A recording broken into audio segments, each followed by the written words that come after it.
এবাৰৰ কথা, এখন গাঁৱত এজনী ক'লা চোৰেলৰ ছায়া আছিল। সেই চোৰেলজনী বহুত ভয়ানক আছিল। তাই সেই গাঁওখনৰ নদীৰ কাষতে থকা এজোপা গছত বাস কৰিছিল। সেই নদীখনৰ কাষেৰে যোন মানুহেই পাৰ হৈ যায়, সেই চোৰেলজনীয়ে তাকেই মাৰি সেই নদীখনত মৃতদেহটো উটুৱাই দিয়ে। সেইখন গাঁৱতেই কাজল নামৰ এজনী ছোৱালী আছিল। কাজল বহুত ক'লা আছিল আৰু তাইৰ ক'লা ৰঙৰ বাবে ওচৰ চুবুৰীয়া আৰু তাইৰ লগৰীয়াবোৰে তাইক বহুত হাঁহিছিল আৰু সেইবাবে তাইৰ মনত বহুত দুখ লাগিছিল। আৰু তেনেকৈয়ে এদিন কাজলে মাকক ক'লে, মা, এই পৃথিৱীখনত ক'লা হোৱাটো চাগে বহুত পাপ ন? সেইবাবে মোৰ ক'লা ৰঙৰ বাবে মানুহবোৰে মোক বহুত হাঁহে, বহুত ঠাট্টা কৰে। কেতিয়াবা মোৰ এনেকুৱা মন যায় মই যেন ক'ৰবাত গৈ মৰি থাকোগৈ। কাজলৰ কথা শুনি মাকে ক'লে, মাজনী, এইবোৰ কথা নক'বা, ক'বলৈ নাপায় নহয়। আৰু মানুহৰ চেহেৰা নহয়, মনটোহে ভাল হ'ব লাগে। আৰু এই পৃথিৱীখনৰ সকলোতকৈ ধুনীয়া ছোৱালীজনী তুমি, গতিকে এইবোৰ কথা আৰু ভাবি নাথাকিবা দেই। মাকৰ কথা শুনি কাজলে ক'লে, তুমি মোৰ মা হয় যে, সেইবাবে তুমি মোক ধুনীয়া দেখা, তুমি মোৰ মনটো ভাল লগাবলৈ এইবোৰ কথা কোৱা ন? কিন্তু সঁচা কথা এইটোৱেই যে মই দেখিবলৈ বহুত বেয়া। কথাখিনি কৈ কাজল ঘৰৰ পৰা ওলাই গ'ল আৰু কাজল ঘৰৰ পৰা ওলাই যোৱা দেখি মাকে ক'লে, নাজানো আৰু এই ছোৱালীজনীৰ মনত কি চলি আছে। তাইৰ মনটো বহুত বেয়া। হে ভগৱান, তাইক ভালে ৰাখিবা দেই। পিছদিনা কাজল স্কুললৈ গ'ল আৰু স্কুলত সৌন্দৰ্যৰ প্ৰতিযোগিতা হৈছিল আৰু সেই প্ৰতিযোগিতাখনত কাজলেও ভাগ ল'বলৈ শিক্ষয়িত্ৰীগৰাকীক ক'লে আৰু কথাটো শুনি শিক্ষয়িত্ৰীগৰাকীয়ে হাঁহিলে আৰু ক'লে, কাজল, তুমি এয়া কি কৈছা? এইখন সৌন্দৰ্যৰ প্ৰতিযোগিতা, এয়া ধেমালি নহয়। আৰু তাত বহুত ধুনীয়া ধুনীয়া ছোৱালী আহিব। সিহঁতৰ লগত তুমি পাত্তায়ে নাপাবা আৰু সিহঁতৰ লগত তুমি থিয় হ'বও নোৱাৰিবা। কথাখিনি কৈ শিক্ষয়িত্ৰীগৰাকীয়ে বহুত হাঁহিলে আৰু ওচৰতে থকা মানুহবোৰেও কাজলক হাঁহিলে আৰু মানুহবোৰে তেনেকৈ হহাৰ বাবে কাজলে বহুত লাজ পালে আৰু তাই মনত দুখো পালে। সেইবাবে তেতিয়াই তাই স্কুলৰ পৰা ওলাই আহিলে আৰু গাঁৱৰ নদীখনৰ কাষতে গৈ বহি ল'লেগৈ আৰু মনতে ভাবিলে, মোৰ ক'লা ৰংটোৰ বাবে মই ক'তোৱেই যাব নোৱাৰো। চাৰিওফালে মানুহবোৰে মোক হাঁহে। তাতকৈ মই জন্ম নোহোৱা হ'লেই ভাল আছিল। এইবোৰ ঠাট্টা মস্কৰা শুনি থকাতকৈ মই মৰি থকায়ে ভাল। কথাখিনি কৈ কাজল থিয় হ'ল আৰু তাই পানীত জাপ দিবলৈয়ে লৈছিল।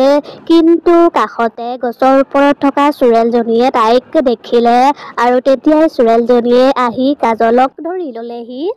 এৰি দিয়া মোক, এৰি দিয়া, মোৰ আৰু জীয়াই থাকিবলৈ মন নাই। আত্মহত্যা কৰা পাপ হয়, পাপ নকৰিবি এনেকুৱা। চোৰেলজনীক দেখি কাজলে বহুত ভয় খালে আৰু ক'লে, চোৰেল, আপুনি মোক কিয় ৰখালে? মোক মৰি যাবলৈ দিয়ক, মোৰ জীয়াই থাকিবলৈ মন নাই। মোৰ ক'লা ৰংটোৰ বাবে মানুহে মোক ভালে বেয়ায়ে কয়। কাজলৰ কথা শুনি চোৰেলজনীয়ে জোৰ জোৰকৈ হাঁহিবলৈ ধৰিলে আৰু ক'লে, তই ক'লা হোৱাৰ বাবে মৰিবলৈ লৈছ? ময়োতো ক'লা, দেখিছনে নাই মোক? মই ক'লা চোৰেল হয়, ক'লা চোৰেল। ক'লা চোৰেলৰ কথা শুনি কাজলে বহুত ভয় খালে আৰু ভয়তে তাই কঁপিবলৈ ধৰিলে। আপুনিয়ে তাৰমানে ক'লা চোৰেলজনী? আপুনিতো মানুহবোৰক মাৰি পেলাই, তেতিয়াহ'লে আপুনি মোক কিয় বচালে? কাজলৰ কথাখিনি শুনি চোৰেলজনীয়ে কাজলক ক'লে, মাৰিবতো তোক মই পাৰিলোহেঁতেন, কিন্তু তোৰ চেহেৰাটো মোৰ সৈতে মিলে, সেইবাবেই মই তোক নামাৰিলো। বাৰু তই এতিয়া তোৰ বিষয়ে মোক কচোন। তাৰ পাছত কাজলে তাইৰ লগত ঘটি থকা ঘটনাবোৰ চোৰেলজনীক ক'লে আৰু কাজলৰ কথাখিনি শুনি চোৰেলজনীয়ে হাঁহিবলৈ ধৰিলে আৰু ক'লে, এই সৰু কথাটোৰ কাৰণেই তই মৰিবলৈ ওলাইছিলি? চোৰেলজনীয়ে তেনেকৈ হাঁহি হাঁহি কথাখিনি কোৱাৰ বাবে কাজলৰ বহুত খং উঠিল আৰু তেতিয়াই তাই ক'লে, আপুনি এইটো কথাৰ কাৰণে বুলি কৈছে আপুনি মোৰ ঠাইত থাকিব লাগিছিল তেতিয়া আপুনি বুজিলেহেঁতেন মোক যেতিয়া মানুহবোৰে ক'লা বুলি হাঁহে ঠাট্টা কৰে মোৰ তেতিয়া কেনেকুৱা লাগে কাজলে তেনেকৈ কোৱাৰ বাবে চোৰেলজনীয়ে কাজলৰ হাতখন ধৰিলে আৰু তাইক উঠাই ক'ৰবালৈ লৈ গ'ল আৰু চোৰেলজনীয়ে তাইক ক'ৰবালৈ লৈ যোৱা দেখি কাজলে চোৰেলজনীক ক'লে আপুনি মোক ক'লৈ লৈ গৈ আছে মোক ক্ষমা কৰি দিয়ক অজানিতে যদি মোৰ কিবা ভুল হৈছে মই তোক আজি এনেকুৱা এঠাইলৈ লৈ যাম সেইবোৰ দেখিলে তই তেতিয়াহে উপলব্ধি কৰিবি তই ক'লা হোৱাৰ বাবে তই কি ভাবিছ এই পৃথিৱীখনত তয়েই কেৱল দুখী মানুহ চোৰেলজনীয়ে কাজলক এটা ৰাস্তালৈ লৈ গ'ল আৰু ফুটপাথত বহুত দুখীয়া মানুহ বহি আছিল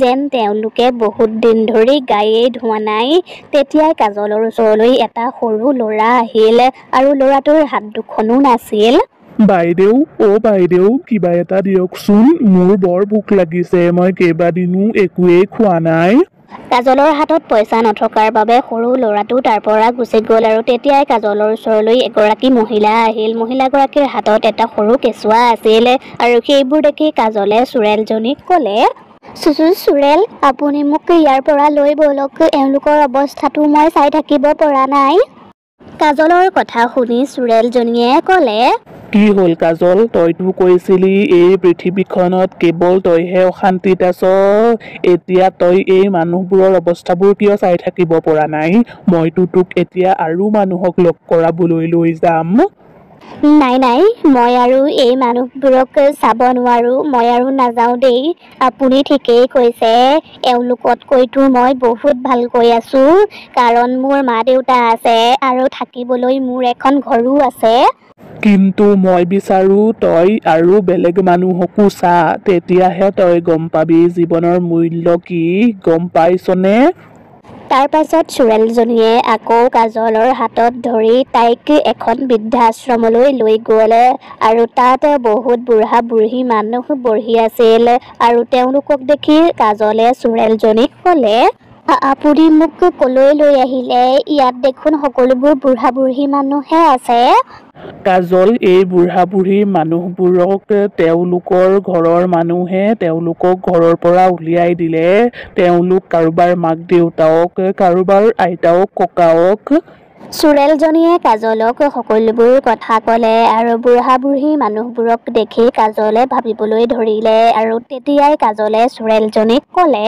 নিজৰ মাক দেউতাককনো বাৰু এনেকৈ ঘৰৰ পৰা উলিয়াই দিব লাগেনে তেওঁলোকো জীয়াই থাকিব নালাগে তেওঁলোক মৰি থকায়েই ভাল কাজল মই তোক সেইবাবেই ইয়ালৈ লৈ আহিছো যাতে তই এই মানুহসকলক দেখি কথাবোৰ বুজি পাৱ তই এতিয়াও কবিনে তই ক'লা বাবে তই বহুত দুখী তই এই মানুহখিনিক দেখি কথাবোৰ বুজি পালি এতিয়া কথাখিনি কৈ চোৰেলজনীয়ে হাঁহিলে আৰু তেতিয়াই কাজলৰ ওচৰলৈ এজনী বুঢ়ী আইতা আহিলে আৰু কাজলৰ মূৰত হাত ফুৰাই ক'লে ইমান মৰম লগা ছোৱালী এইজনী তোমাক দেখি মোৰ বৰ ভাল লাগিছে ভগৱানে তোমাক সদায় সুখী ৰাখক আইতাগৰাকী যোৱাৰ পাছত চোৰেলজনীক কাজলে ক'লে চোৰেল মই আৰু কেতিয়াও মোৰ ক'লা ৰঙৰ বাবে দুখী নহওঁ মই নিজকে সৌভাগ্যৱান বুলি ভাবিম কাৰণ মোৰ কাষত মোক মৰম কৰিবলৈ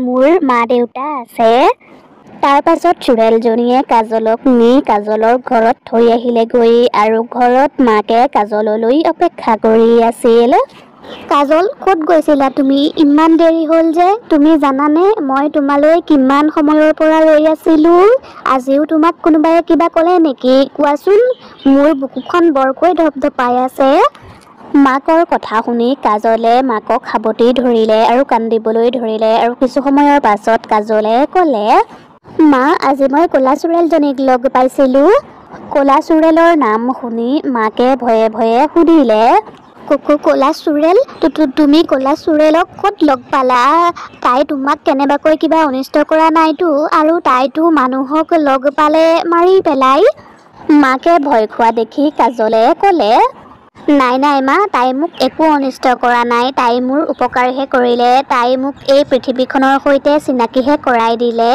তাৰ পাছত কাজলে মাকক সকলোবোৰ কথা ক'লে। কথাবোৰ শুনি মাক বৰ সুখী হ'ল আৰু মাকে ক'লে, কি ক'লা চোৰেলজনীয়ে তোৰ জীৱন বচালে?